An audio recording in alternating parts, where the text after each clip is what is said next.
Thousands of kids with Photoshop and jokesters worldwide held a collective gasp as their worst fears were finally and horrifically realized. The Miami Heat won back-to-back championships. One could have been a fluke, but two is legit. But fear not, young haters. In conjunction with Daily Snark, I will deliver to you solid reasons why making fun of the Miami Heat can still be a full-time job with a pension.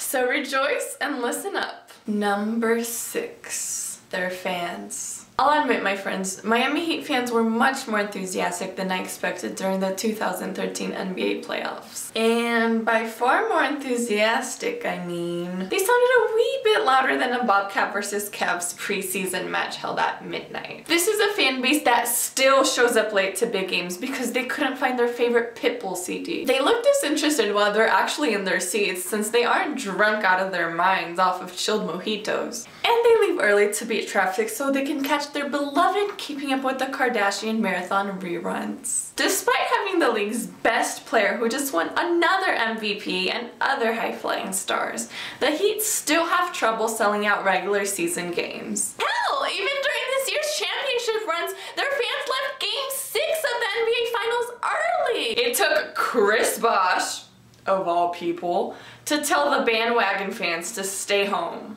Miami. When one of your players calls your city a bandwagon, you know you have a problem. Plus, it doesn't help that many Heat fans were Laker fans as recent as 2010. Justin Bieber, anyone? If the Heat get off to a slow start next season, expect plenty of empty seats as their fans don't know, don't show, or don't care about what's going on in the American Airlines arena. Number 5. Dwyane Wade's flair for the dramatics. It pains me to say this, as I used to actually like Dwyane Wade. He used to add amazing high drama to the game with his exciting attack of the rim and mind-numbing clutch plays. Now, not so much. Wade balls fans by finding a new way to go down with an injury every single game. At this point, he attacks the floor harder than he attacks the rim, and then he pouts like Lindsay Lohan in need of more cocaine in a bathroom stall at a swanky club if he doesn't get the call. I'm not saying that some of these injuries aren't legit, but just the way that Wade goes down and the way he cringes in mock horror and pain makes one believe that he's hamming it up for the cameras and refs to gain sympathy. One second his knee is shattered, the next second he's perfecting a Euro step dunk that will show up on SportsCenter. Which leads me to the next entry. Number 4. Their penchant for flopping. Led by D. Wade, that he tried to sway the refs with their acting chops by flopping every time they get the chance. Denzel's overacting monologues in Training Day and Samuel Jackson's epic soliloquies in Pulp Fiction have nothing on this band of potential Oscar winners. It's one thing that the Clippers choose to flop. They have to make the best of their limited defensive talent. But the Heat have super athletes, especially Wade and LeBron. Yet they continue to cut corners by frantically flopping around the court like a couple of goldfish stuck in a dry sink, unable to turn the faucet on. But why wouldn't they continue this practice? The refs seem to buy this act. In fact, LeBron even said, "Flopping is an effective strategy." I guess it's true, because the Heat got fined $20K for flopping. And guess what it bought them? You got it. Another championship. Or perhaps they bought the refs. So in the meantime, why not enjoy it and be equally disgusted at the act for its comedic value? Number 3. Carlton Banks fashion attire.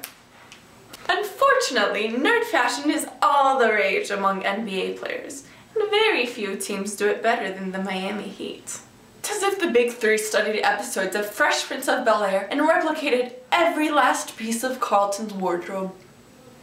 You can't tell me until I'm blue in the face that this is the new style. I don't care. These ridiculous outfits will always be funny to me. They look like complete and utter idiots. Why is Wade wearing capris? Why is LeBron doing his best Miami Vice impression? Why? Somewhere in a mystical cloud of smoke, Tom Jones think it's highly unbelievable. Number 2. LeBron's headband will move back even further. If this picture is a projection of how far back LeBron wore his headband in 2016, then we should see some nice headband movement in the 2013-2014 season. He may be the best player on the planet, but he can't escape the lulls that come with his awkward need to cover his obviously receding hairline. Nor should he. He may have a ring or two, but the ring around his head is getting as thick as the line goes back. Before the next season begins, I fully expect LeBron to petition David Stern to allow him to wear a wave cap, because no headband will be able to hide that Sherman Hemsley hairline for much longer. And now, the number 1 reason why you can still make fun of the Miami Heat. Chris Bosh.